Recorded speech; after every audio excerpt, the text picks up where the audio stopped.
Happy Friday, everyone, and welcome to the State of My Being address. Now, 2,000 days and I can never get the camera angle right. Unbelievable. Actually, yeah, sorry, I want to keep my notes a little above ground this time, so now I have this whole, I have the whole ottoman to myself. For those of you who don't know what this is referred to as the State of My Being address. Now, normally, I would talk about everything that's happened in the last 100 days and try and do as good of a job as possible on elaborating how I feel. Because there have been plenty of times where I told you that I was happy for something or someone, or I was excited for something or someone, or something happened that made me feel sad, what have you. But I could always do a better job of elaborating on it. This is a bit of a different case for several reasons. Because yesterday there was a new episode of Hot Ones. And naturally, I do want to talk about yesterday's episode of Hot Ones because it was a very good episode, spoiler alert. But more importantly, I've been making videos every day now for 2,000 days. If you were to tell me before January 1st of 2018 that one day I'd be making videos, I actually would have looked at you with some intrigue. Because that's how everything got started. I really did always want to be involved with social media. I really did want to put myself out there more. Among other reasons that I will be getting into as this video goes on. But if you were to tell me that I would do this for 2,000 days, that's where you would probably have lost me. Because I never thought I'd make it this far. And I don't think I could express enough how truly blessed I am that it's come to this. By the way, it's probably going to come across that like I'm going to be stopping making videos soon. No, that's not the case. Although I would like to bring that up eventually in this video. So what I decided to do is, first, I'm going to do what I normally do. Talk about yesterday's episode of Hot Ones. And then, rather than talk about these last 100 days, considering that this is day 2,000, I feel it makes sense for me to go over as much as possible from day 1001 till now. Or actually day 1000 till, well, from day 1000 to 1999. That's what I'll do. Because today's a brand new day. Nothing's happened yet. Also, for those of you who are wondering, my ribs do feel a bit better, but that really is because of the ibuprofen. So, needless to say, I'm not really going to be able to work out for a little bit. And it does bother me. So, how about I shut up and get things started? Starting again with yesterday's episode of Hot Ones. Well, for starters, I can tell you that Jennifer Lawrence, while she was sobbing a lot, to the point where you could literally see a tear come down her eye, she did good. I mean, and sometimes people forget just how good some actors and actresses are. But Jennifer Lawrence was legit the first person of my generation that I've seen, probably since Austin Butler maybe, who definitely has a firm grasp on the concept of like what it means to be out there and be an actor. Right down to talking about the challenges of the movie No Hard Feelings being made, including the throat punch that you see in the trailer. How she's most intrigued yet nervous to work around someone whose method. For those of you who don't know, method was invented by a man named Konstantin Stanislavski, in which some actors will go back into their memories, or like a deep place in their heart, to try and elicit emotion for a scene. It's actually been a very effective method, and believe it or not, you see it a lot in theater. And with Jennifer Lawrence, it's easy to turn that on and on, off and on switch, but she completely ignored that when working with Christian Bale now in American Hustle, when like literally seconds before scene he'd get ready to do what he was going to do. So there you go. She talked about how she lost a tooth during the filming of Don't Look Up, which, let's see, either swallowing a nose ring or losing a tooth. Yeah, losing a tooth is worse. Apparently there's a thing called the chili pizza sandwich, which a part of me does kind of want to try. How she, actually, like, Sean Evans would then ask her a series of true-false questions, and every single one of these is true. It was true that wardrobe for American Hustle had multiple outfits because she was spilling Cheeto dust on them. But obviously it was an accident. It's true that she hyperventilated so much in the climactic scene of Mother that she dislocated her rib. Well, she tore her diaphragm and cracked like the top rib. And while this wasn't intentional, it is true that she was eating like garlic and tuna before the kissing scenes in Mockingjay. I thought that was kind of funny. And there was one question Sean asked that Jodie Foster brought up, in which you'll look back 20 years from now and you'll see a pattern. And for Jennifer Lawrence, there definitely is a pattern, because if you see Jennifer Lawrence's early work and then you see her now, because remember, Jennifer Lawrence is like my age. Her early work was like in the late 2000s, early to mid 2010s.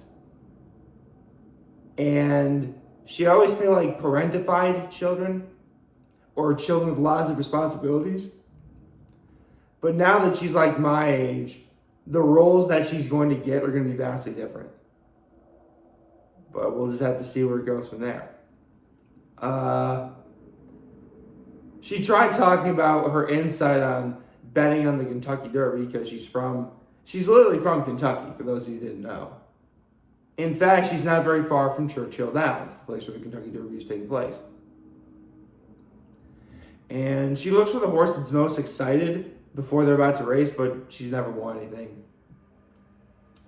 She talked about her ideal afternoon at Camp Hi-Ho, which includes horseback riding, swimming in the lake, in the pond, archery. We didn't see that one coming. It's Katniss Everdeen, guys. Come on. Louisville Slugger Museum or the Mega Cavern for an ideal field trip. Yeah, don't be wrong. Baseball is great and everything, but yeah, come on. You want to see caves. I would totally go for caves. She talked about how it's possible that the best Will Ferrell movie is in fact Anchorman. However, Elf had a really committed performance from Will Ferrell. So I would say, if I were to interpret it, yes, Anchorman is the best Will Ferrell movie. I'm certainly not going to dispute that. I love Anchorman. I should do movies on Anchorman, shouldn't I?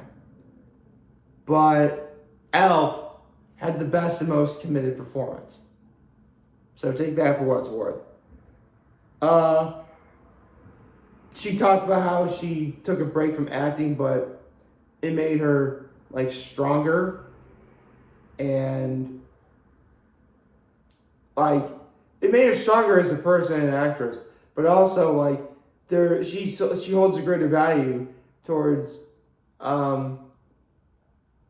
like she doesn't really think about what the big picture stuff. She's more interested in like behind the scenes, which is really cool.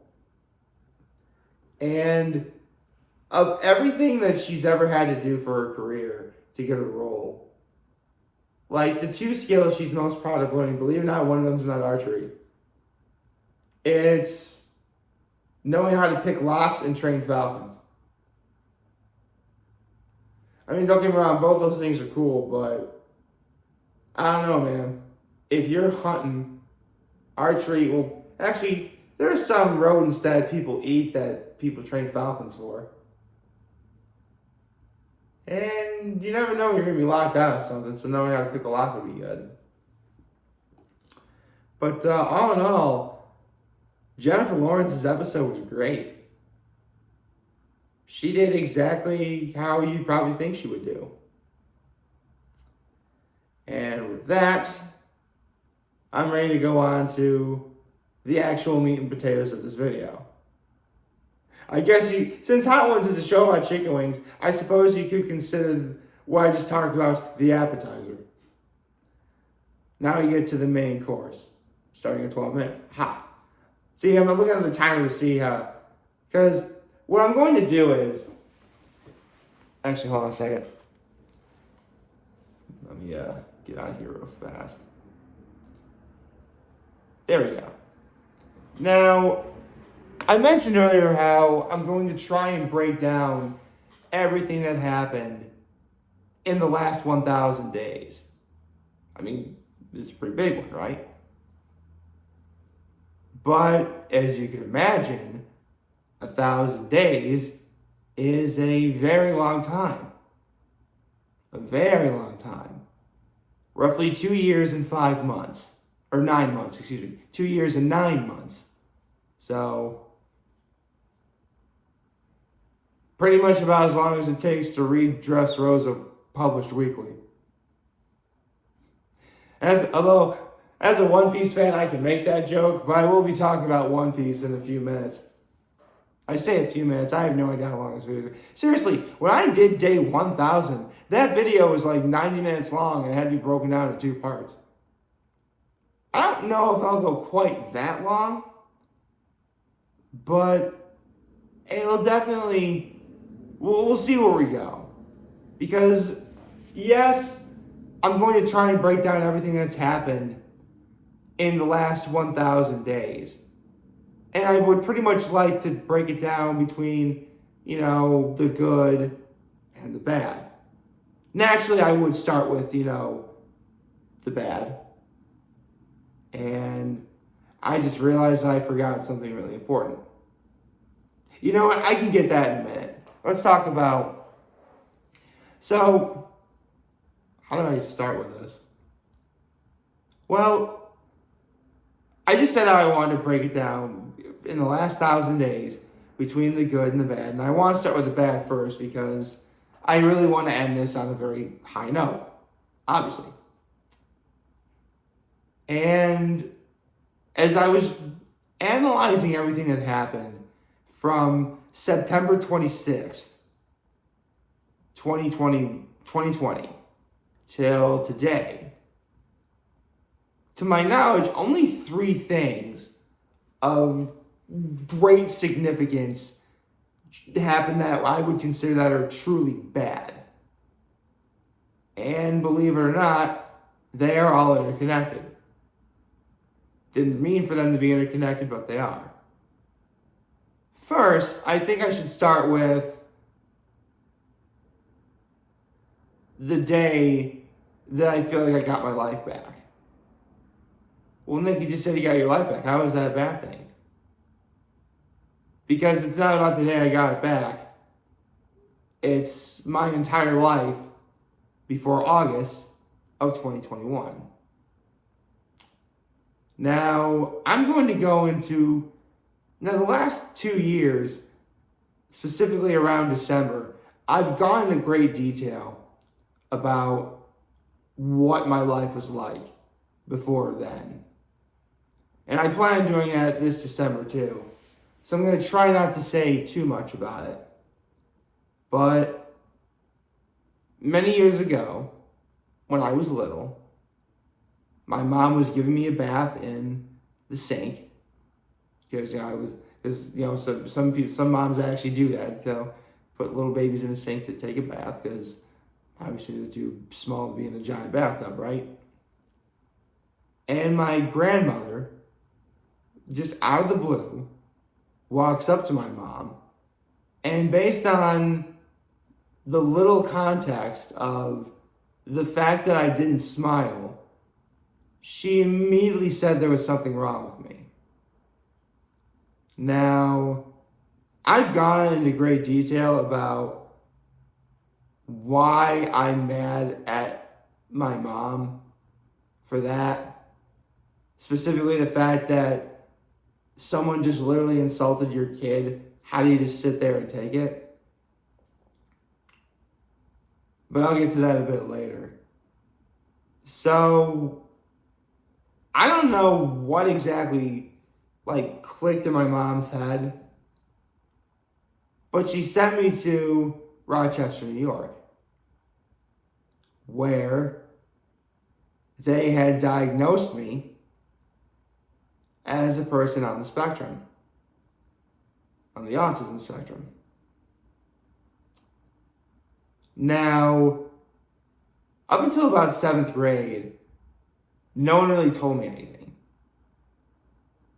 Or at least no one told me specifically. I mean, Lord knows what the adults were saying behind my back. But when I was in 7th grade, I got myself in trouble for saying, "I'm going to kill you" to a kid. Now, this was a couple years after the Columbine incident. So, needless to say, I got myself in a lot of trouble.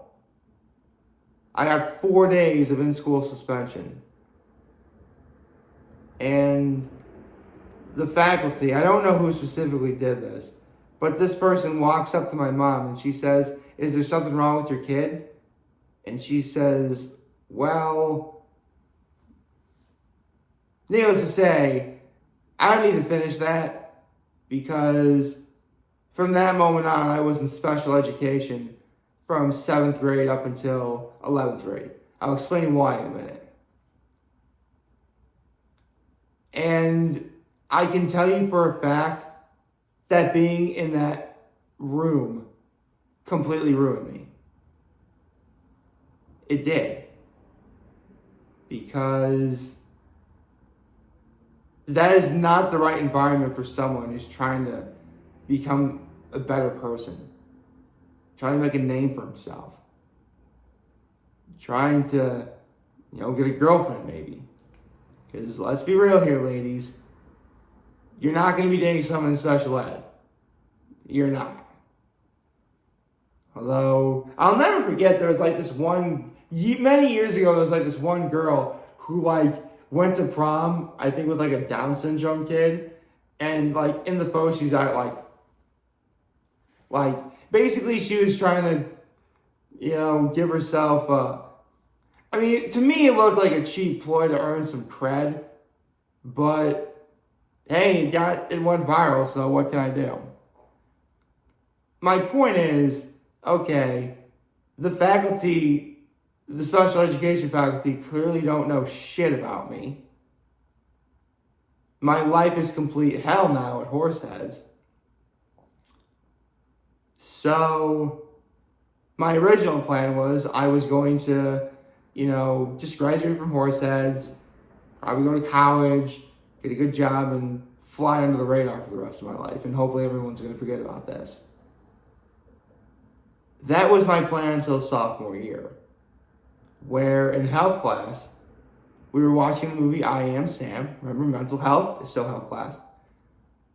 And if you've never seen that movie, basically, Sean Penn plays an autistic man who's trying to raise his daughter.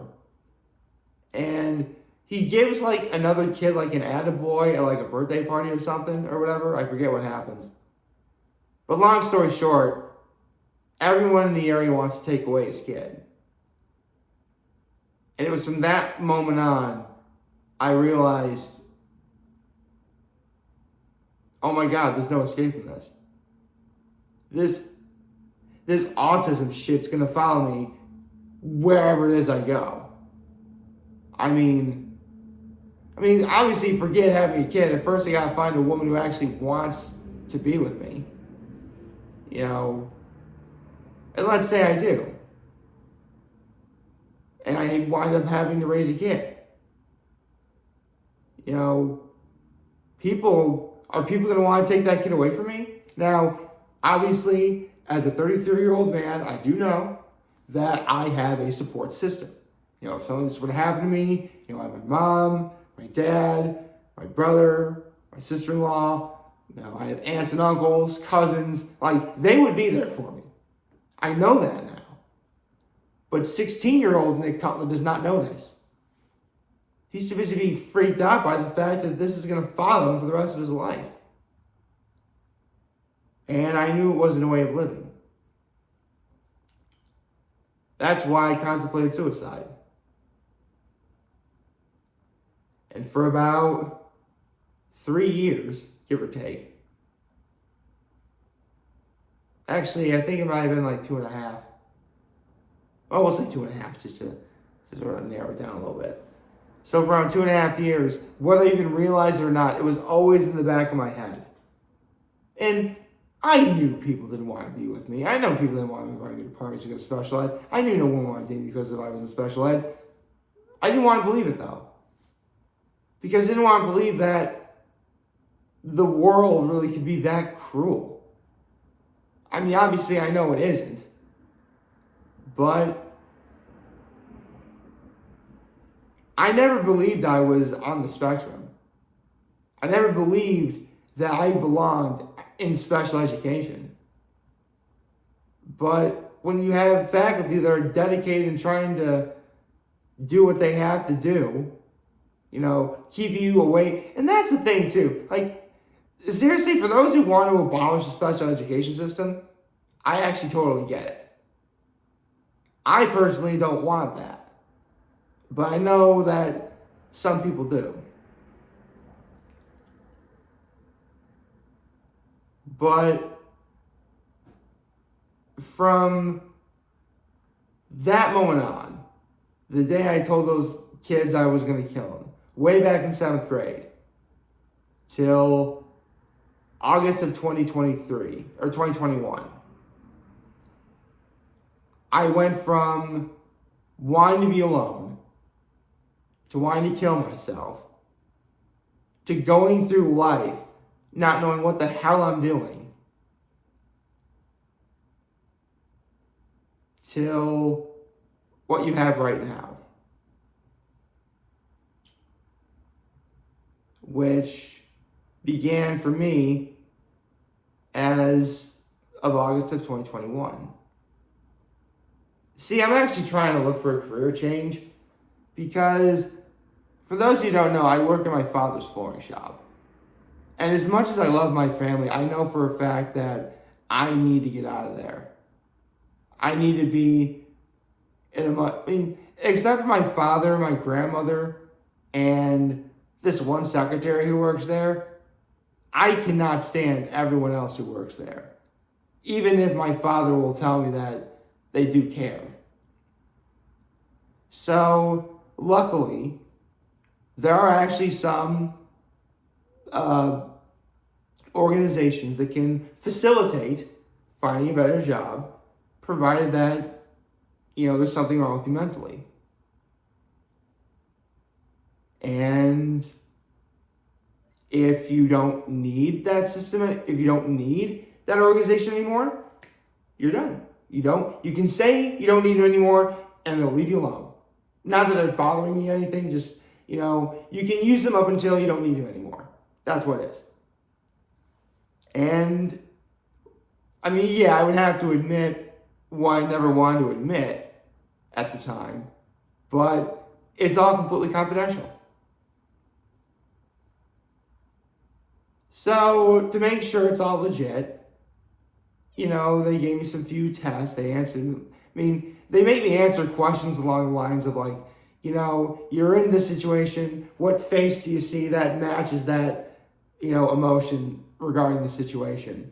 Or describe the definition of a word. Stuff like that. And obviously some math too. It turns out I'm not on the spectrum at all. What I really have is a combination of both depression and something called pragmatic communication disorder. For me, what the latter entails is I really suck at making eye contact. I tend to use my hands to explain things. Personally, I especially notice that whenever I'm in the car and my folks are asking like where I go left or right, I tend to point. At least that's how I notice. I do tend to talk under my breath a lot, especially when I'm upset at someone. So, yeah, you could say I kind of have a problem with running my mouth. But the thing of it is, none of that remotely involves being on the spectrum. Meaning, nearly 30 years of my life, all of the depression, rejection, the contemplations of suicide, the feelings of inadequacy, self-worthlessness, the fact that your brother might be the favorite child. Hey, listen, my brother was not put in special ed, and right now he's married with 3 kids. Don't put me in special ed and see how far I get, right? Like, oh yeah. Oh, notes went blank. I may have gotten my life back, but damn it, it's hard. It is hard to forget everything that happened in all that time. And my poor mother. How much shit did she have to go through? All the times she made decisions for me that I didn't like, but she thought was best for me, that to this day, I still despise her for. Full disclosure, I'm mad at my mom and dad so much for putting me in special ed. There is a possibility I will never forgive them. Combining the fact that in the first set of 1,000 days, I had to go to Denver because of weight issues. Listen, the only hope they have of me ever forgiving them is like on their deathbed and I have an opportunity to say one more thing to them. That's how bad it is. Again, it's the pragmatic communication. I think that's another thing in pragmatic communication story that I have is I never let go of a grudge. Or maybe it's a Capricorn thing. I am a Capricorn,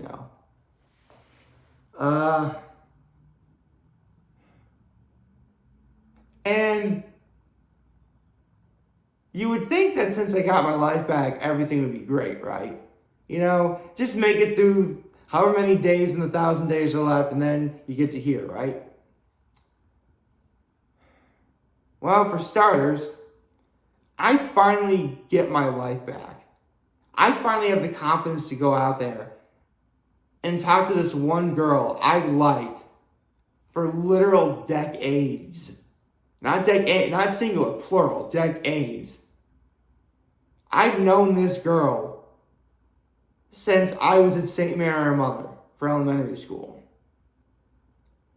When I first moved to Elmira, I finally saw her and I finally got to talk to her again. When my grandfather died, she was there to console me. I was finally going to tell her everything. I was going to tell her how I feel. I was going to finally ask her out. And then the pandemic started. And I was given an ultimatum by both my mom and my brother. I could go find her, risk getting COVID, and possibly never be able to see my nephews again. Or I can stay in, don't risk anything, and be able to live to see my nephews grow up. Which, I try and tell myself I made the right choice. I do. Because right now, my twin nephews are going to be 4 in November. With my youngest nephew going to be turning 2 in August. So, they're going to have an uncle. But at the end of the day, that's not my ring on that woman's finger. Because the girl I liked is getting married soon. I struggled with heartbreak. You could even make the case I'm struggling even now. All throughout 2022. From January when she first got engaged to around September, all I did was let heartbreak dictate how I was feeling.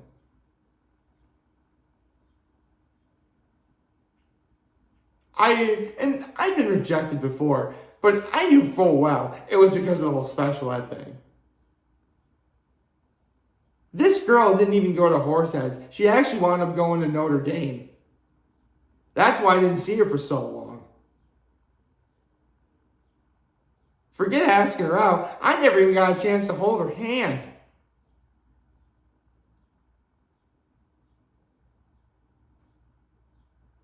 And it's hard.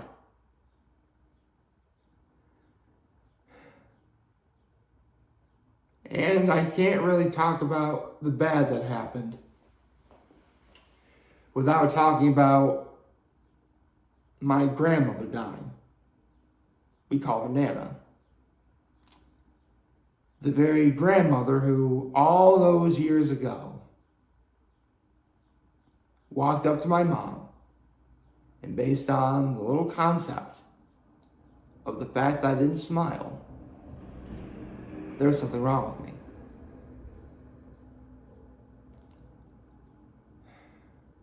My grandmother had dementia really bad. In fact, I'm not entirely convinced that she wasn't suffering from dementia even back in the 90s. Because who would ever do something like that, right? Just walk up to a woman and say there's something wrong with your kid. Who would do that?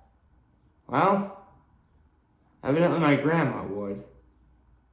Although for that matter, who would just sit there and take it? Well, my mom would. What my grandmother did that day inadvertently changed the course of my life forever. That's why when she passed, as bad as it was, I was feeling completely mixed. I mean, she lived all the way out in like Colorado and then she moved out to Las Vegas. I hardly ever saw her. Of my 4 grandparents, she was the one with the least amount of impact on my life. Well, positive impact. I mean, I literally just talked about the negative a minute ago, right?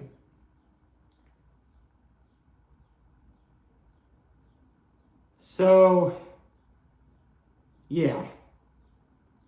If I were to break down my low in the last 1,000 days, it would be my entire life before August of 2021. Heartbreak that I experienced all throughout 2022 and still experience even now. And Nana dying.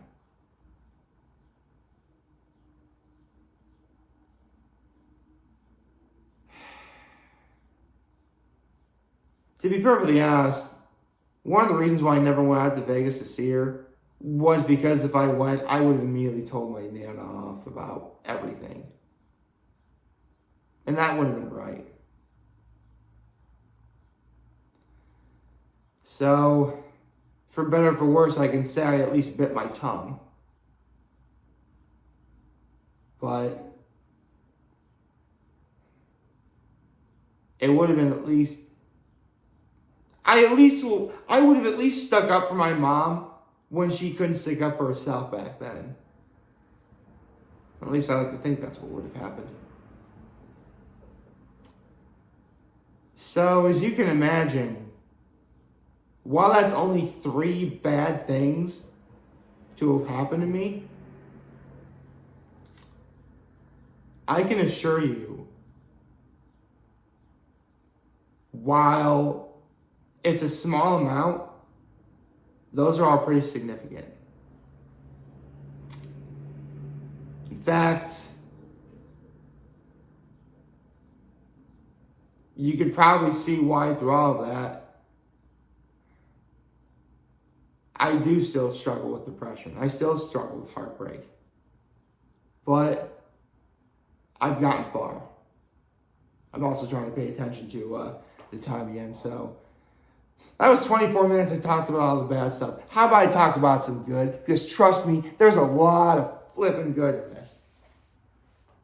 Starting with the fact that between September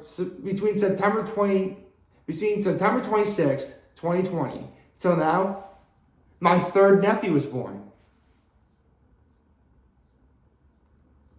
So there you go. His name is Chase. Listen, to my brother, I know you're not going to like me saying your kids' names on this, but it's day 2000. Cut me a little slack here. This is a big day, all right? And after Chase was born, all 3 of my nephews were baptized. We're Catholics, so, we baptize babies. And I became a godfather. I became Chase's godfather. I didn't think that was ever going to happen. I mean, don't get me wrong. I knew at some point, I knew I was going to be a godfather to one of those 3 boys. But you still never. I was flattered. I was so incredibly flattered that I became a godfather. And all that happened shortly after I experienced heartbreak. So at least there was a bit of temporary relief there. However, there were 2 main things that happened. Well, I mean, I have this list for my notes out of order, so I'm going to try to read through it okay. So, in these last 1,000 days, I've experienced a lot of good. More than just my nephews being baptized. Shows I watch like AGT, American Idol, The Masked Singer, The Voice. I love watching those things. I love watching those shows. Great shows I've watched come to an end, like the Cuphead show, Kid Cosmic, Centaur World, Oddballs, The Owl House, Inside Job, unfortunately getting canceled, but darn it, we're going to try and get it back. The Legend of Vox Machina being awesome. I can't wait for season 3 coming out. Agent Elvis I really liked, but I have no idea if it's still continuing or not. But if you were to tell me that I would consider Amphibia, a show about a girl going to a world of anthropomorphized amphibians, being my favorite show of all time, I never would have believed you. But it is. Amphibia is my favorite show of all time. I mean, I literally had 58 videos dedicated to each and every episode of the show. Why would I not consider it my favorite show of all time? And it was all because I told myself, okay, I missed out on Gravity Falls. I'm not missing out on Amphibia. And I kept my word. And I'm glad I did. So to Matt Brawley and the good people behind Amphibia, thank you for giving me my favorite show of all time. And believe me, it's going to be hard-pressed to find anything that's going to top it. Although, speaking of great things that can at least approximate such significance, how about... Actually, I'll get to that in a minute. I'll talk about other things I've watched that really helped me get by and feeling better. I mean, I've been watching a lot of stand-up lately. I saw Bert Kreischer, Eliza Schlesinger, Gabriel Iglesias, Chris Rock got a new stand-up special a while back. I finally got caught up with everything Dave Chappelle did. Randy Feltface, Brad Williams. And you know what? I gotta put him on there. Matt Rife.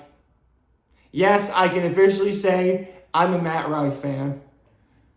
I don't know why, but he clicks for me, you know? He's awesome. He's funny. So definitely of the aforementioned comedians and probably a lot more, if I want a good laugh, there you go. And I've been watching, internet shows like Hot Ones, of course. Channels like Chugger Conroy, The Try Guys, The Nostalgia Critic, The Blockbuster Buster, just to name a small few. Guga, even. So, yeah. Or Adam Ragusa. So I could do an entire video talking about all the things. Actually, I think I already have once before. Talking about everything I watch on YouTube. And that would take like a vast majority of time or whatever. But now that I've gotten those taken care of, I have to talk about the one thing that happened in 2022 that at least approximated Amphibia's ending. And that was the Wano Arc in One Piece ending. I read that entire arc as it was being published weekly from its very beginning. From June of 2018 till August of last year.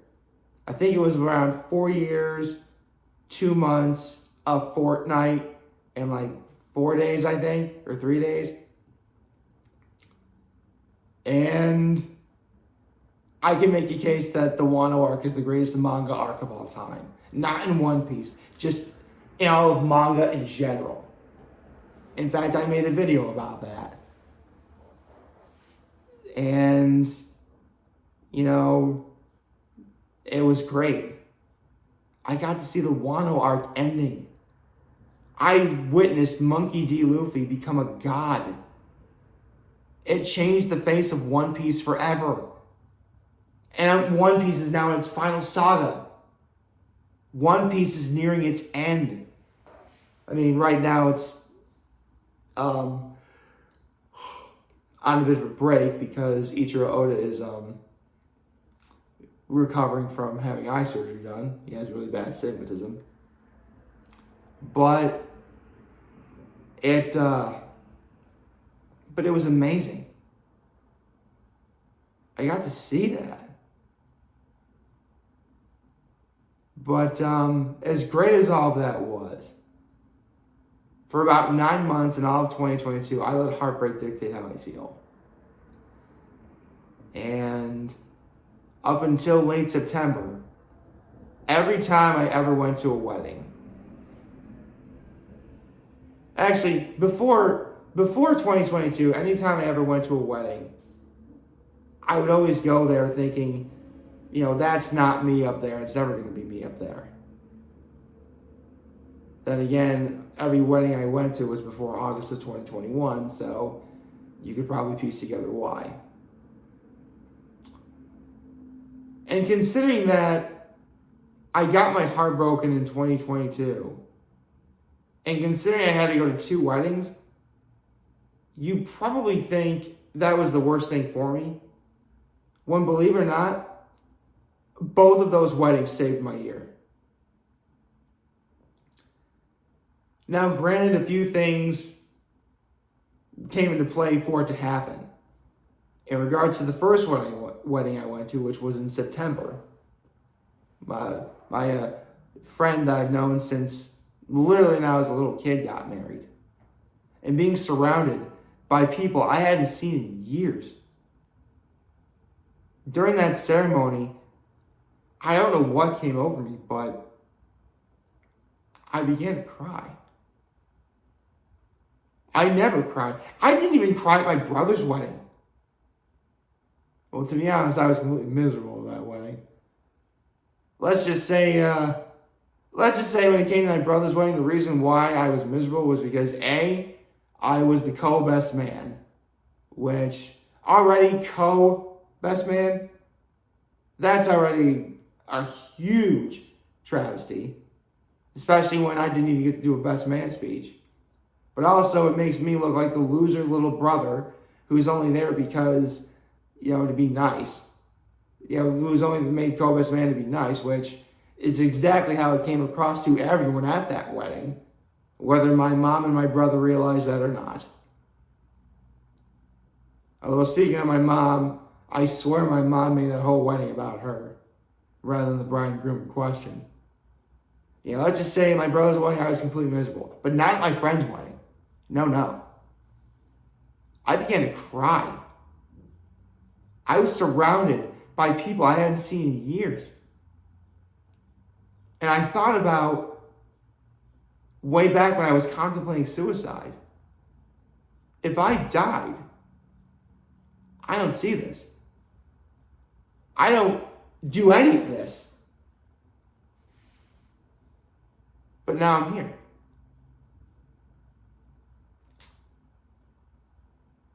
And it was the best wedding I'd ever went to. Well, it's officially tied. Because going to a friend's wedding where family isn't really involved outside of like my dad and I being guests, that's one thing. But how about I actually go back? Because seriously, every wedding I really went to, from the last good wedding I went to before that one was in August of 2012, literally right before I went back to college for my senior year. Every wedding I went to after that was a family wedding. And for me, they each got progressively bad, I guess. They went from mildly annoying to sheer horrible. Like, my cousin's wedding in 2013, I'm 23 years old at the time. Why am I still sharing a hotel with my mom and dad? Let's say I meet a girl at the wedding. What am I going to do, right? My cousin's wedding in 2014. There was a legit table dedicated to all the cousins, but I'm not at that table. So way to make a guy feel left out. My brother's wedding, I don't really need to get into that one. And then my uncle's wedding. Yeah, listen, that might have been the worst one I ever went to. I'm sorry, but I had just gotten back from Denver, so I really look horrible. But more importantly, straight up, this is my uncle's third marriage. And he's marrying someone who's my age. And to answer your question, yes, she's blonde. I don't think I need to tell you how eventually that's going to one day be a complete disaster. But maybe I'll be proven wrong about that. Who knows? My friend's wedding was the first time I didn't feel bad at all. In fact, you know what? I firmly believe that if I go to a wedding and I cry, it's going to be a good wedding. So if any of you guys getting married, go ahead. Feel free to invite your boy. If I cry, it's going to be a good wedding. Okay? So that's how you can tell the wedding. That's how you can tell the wedding's going to be good. If I'm there and I start crying, then you know it's going to be a good wedding. Straight up. Now you know.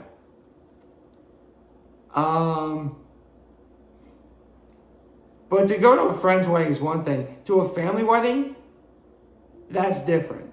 Because I'm thinking, okay, lightning struck once. No. When my cousin got married last November of 2022, I cried again. Personally, don't get me wrong, I love all my cousins, absolutely. But I really do feel like the cousin that just recently got married, personality-wise, I really think she's just like me. Which,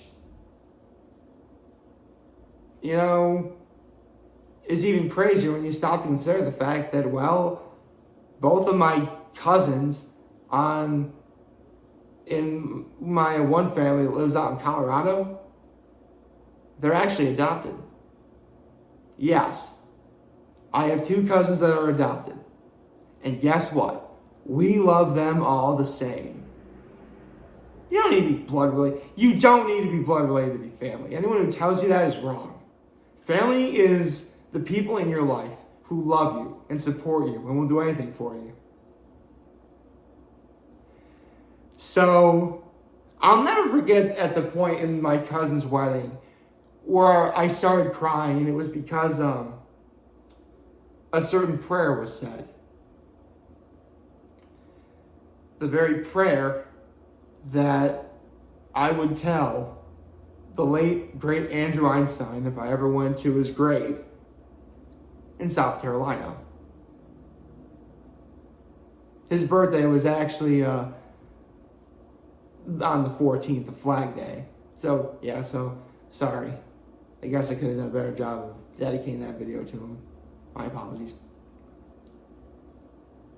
But it was when the priest said, and I quote, "May the road rise to meet you. May the wind be ever at your back. May the sun shine warm upon your face, and the rain fall softly on your fields.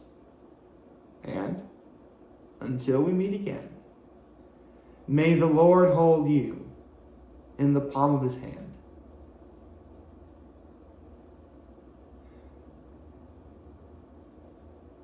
And between those 2 weddings, it really helped me get over my heartbreak. I mean, I just mentioned I still struggle earlier. I really feel bad if I really think about it hard. When I don't think about it at all, I'm fine. And I have those 2 weddings I went to in 2022 to thank. And so far, in 2023, I'll just say this has been the best year I think I've been through since I started making videos.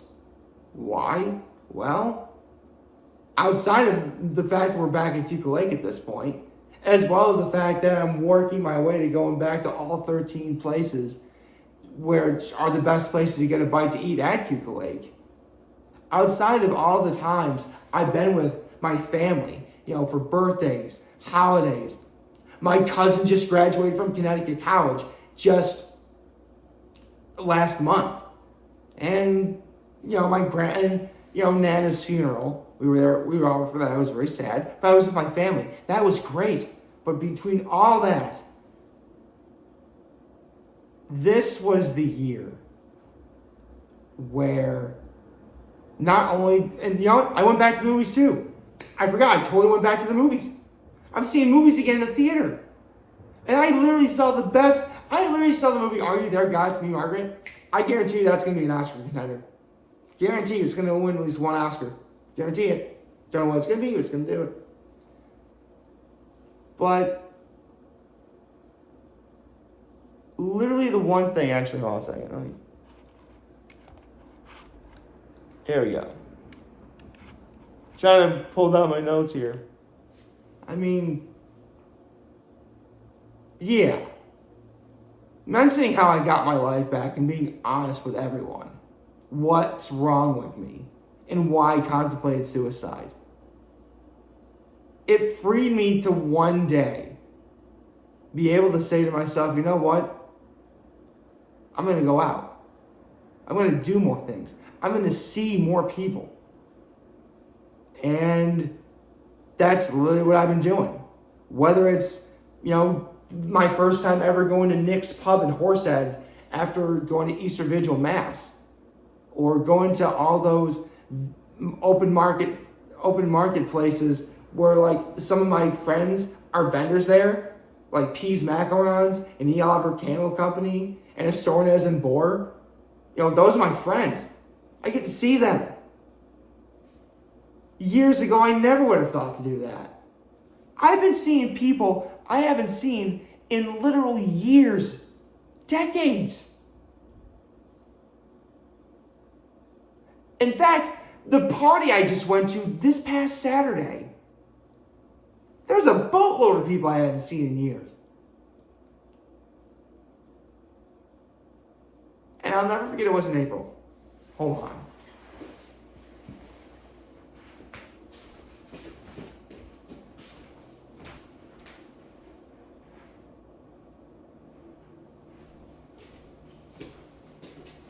It was back in April where I finally felt worthy enough to wear this. For those of you who don't know, and by the way, this is my left hand. So obviously I'm not engaged. But believe it or not, and I actually did some research on this. For a ring to be on a person's right ring finger, it does promote trust. And it does promote love. But for me, and everything I went through, it took me over 33 years to do what I'm about to tell you that I've done. I finally have even the vaguest idea of what self-love means. And that's why I finally feel the most worthy enough to wear this ring. Actually, I was pointing to it just fine.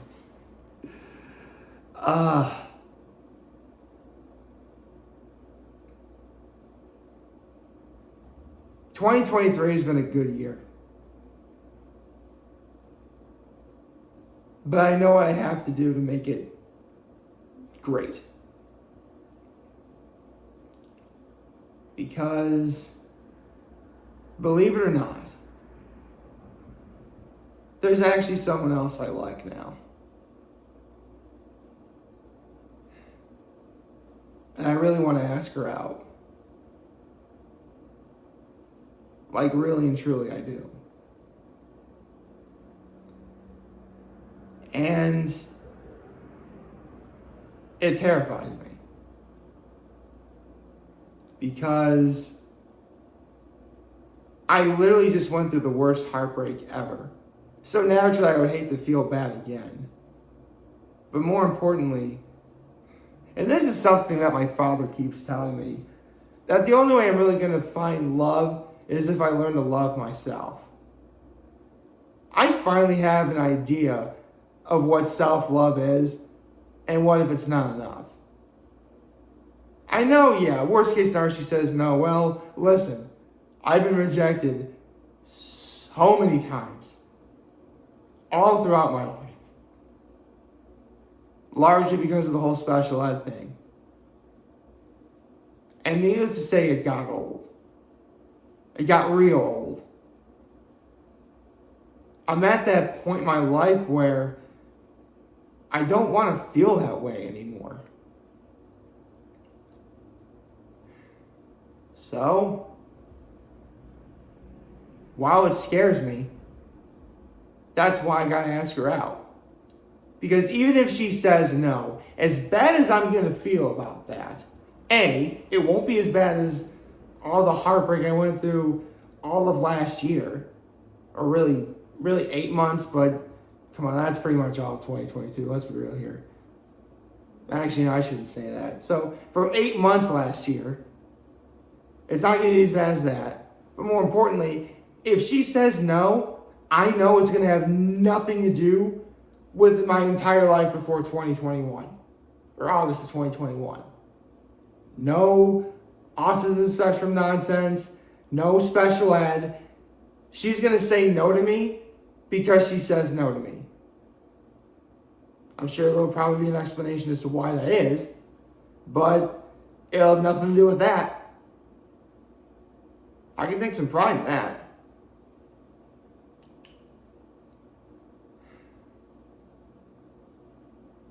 And I get the feeling wearing this ring is going to be a major player in that. Although personally, hopefully it'll be like a Dumbo's Feather scenario where, when I do ask her out, To have the ring on me would be great, but hopefully I won't need it either. Again, Dumble's feather. So yeah. Even discovering, all of that. 3 major bad things happened, but a shitload of good happened too. And that's why I'm happy. I can tell you for a fact that this year, 2023, has been the best year of my life. It's good, but I know what I I know what I have to do to make it great. Although greatness, I suppose, would come in variants. Here's the thing: asking her out is gonna be great, but come on. It'd be a lot cooler if she said yes. Come on. That goes without saying. But at the end of the day, it'd be based on what she wants. And I'm certainly never going to tell her she's wrong, because she's not wrong.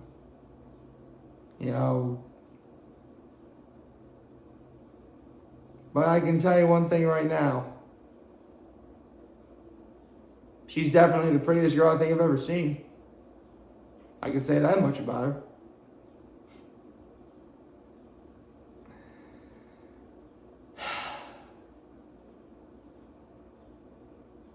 I suppose I should probably wrap this up, considering I've been doing this for well over an hour now.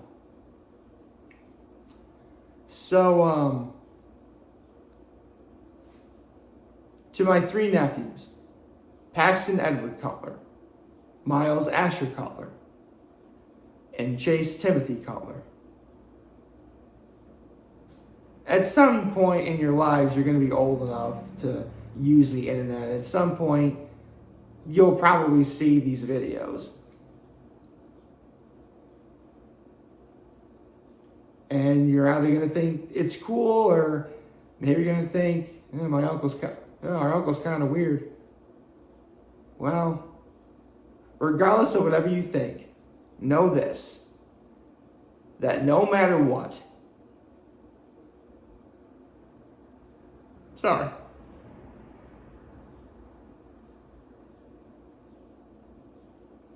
no matter what, your Uncle Nick is going to love you always. To be sure. To my brother Hal, his wife Katie, I love you guys. Thank you for making me an uncle. Thank you for making me a godfather. I never really show it enough, but I am so flattered that you gave me that privilege. So thank you. To all the members of my family, you guys know who you are. I love you all. It was so great to see you for the graduation and for the funeral. So, a little good, a little bad. But at the end of the day, you guys were there. And, it was nice. It was beautiful.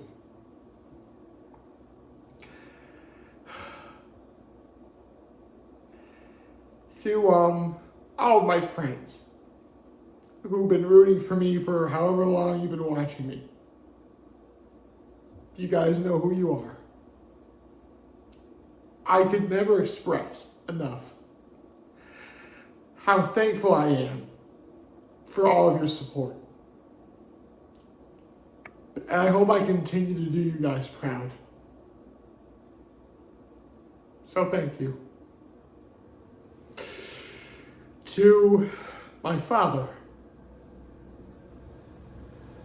Harold, we call him Buddy. I love you, Dad.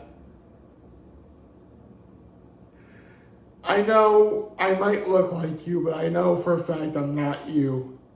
I don't have your crazy, I don't have your rooster hair, your sense in all things political. And I only know so much about cars because of you. But damn it, you taught me how to be a man. To stick up for myself. You're the one who told me that in order to find someone to love, that I have to love myself. And I want to think that I've gone far with that. So, thanks, Dad.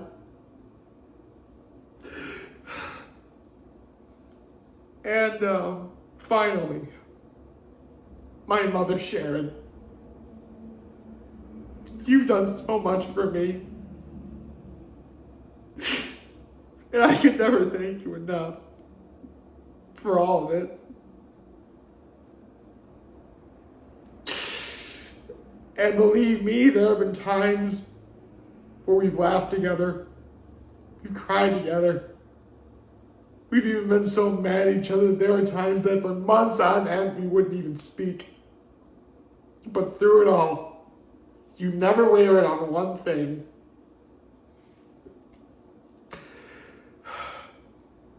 And that's that I have so much to offer. You never wavered on that. And you still don't even now. It might sound crazy. But after all these years, there's one thing I do believe in most of all.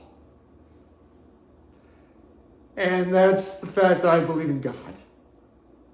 Yeah, I'm Catholic, I believe in God. And while I don't fully believe in the fact that He lays out every single part of our lives, I do know that He put me on this earth to at least do this.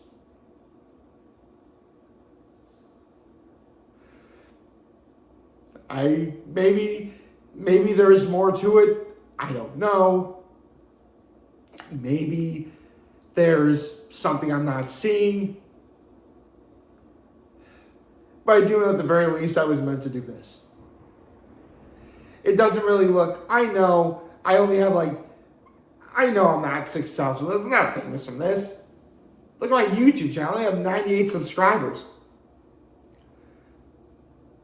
But you know what?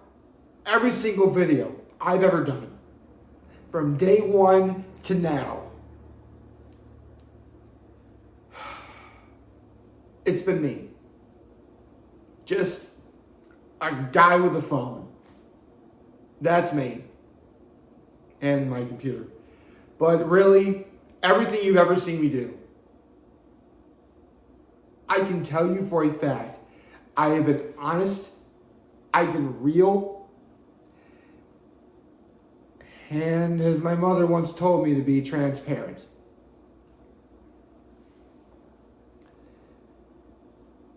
And in a day and age where social media, while it's done a lot of good, believe me, it's done a lot of bad too. Especially when that bad is very much overemphasized.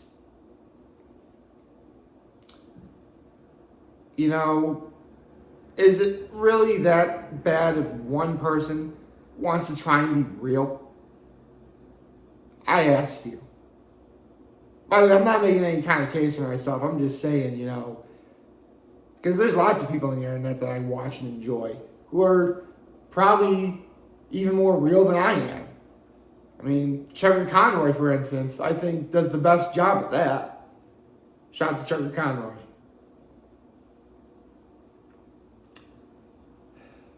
And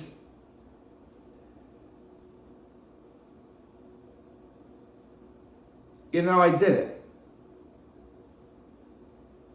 Whether it's running 4 marathons or making videos for 2,000 days or whatever. Don't ever let anyone tell you that you can't do something. Because at the end of the day, you are more than capable of doing it.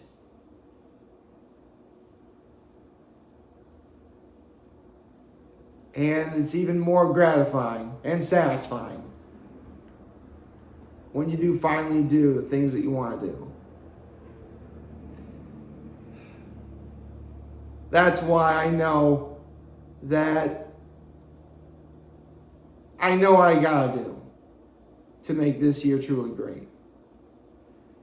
It scares me, but I gotta do it. But I can tell you right now,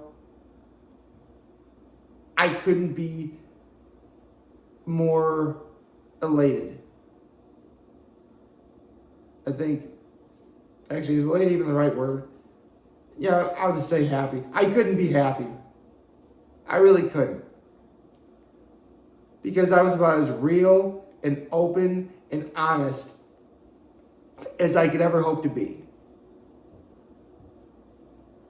And I hope that to all my family, my friends, everyone who watches me, I hope I continue to make you all proud. So thank you. Got a little emotional there. So I am beyond humbled that I've been making videos for 2,000 days for all of you to watch and enjoy. I'm hopeful that we all have not just a wonderful day, but I hope everyone's lives are good in general. And I should probably take a moment to say, if you are ever struggling, if you ever need help with anything, please go talk to someone. Believe me, I've been there. I know it's hard. It's extremely hard. The feeling of being alone, inadequacy, lack of self-worth, lack of self-love, it's hard. I will admit, I still struggle with it. But believe me, there are people out there who do care. I know that there are people in my life who care about me. I just listed a whole bunch of them, so I can't be lying, right? So, thank you all. Take good care of yourselves. If you're ever struggling, you need help with anything, for the love of all that is holy, please ask someone, because you don't know how much a person could potentially be struggling. And this is the part where I would say make good choices. And obviously, I do hope you make good choices. But also, at least right now for me, that moment on January 1st, 2018, where I just pulled out my camera phone and pressed record, that was the best choice I've ever made in my life. And on the hypothetical scenario where I actually do become famous, you know, doing this leads to bigger and better things for me. I want you all to know one thing. I was born and raised in the 607. You can take me out of the 607, but I'm never going to forget it. I love my home area. And that's why, no matter what, I'm going to be repping the 607 all day, baby. So thank you to my family and all the good people of the 607 and all my brothers at Trinity-Pawling. I love you all.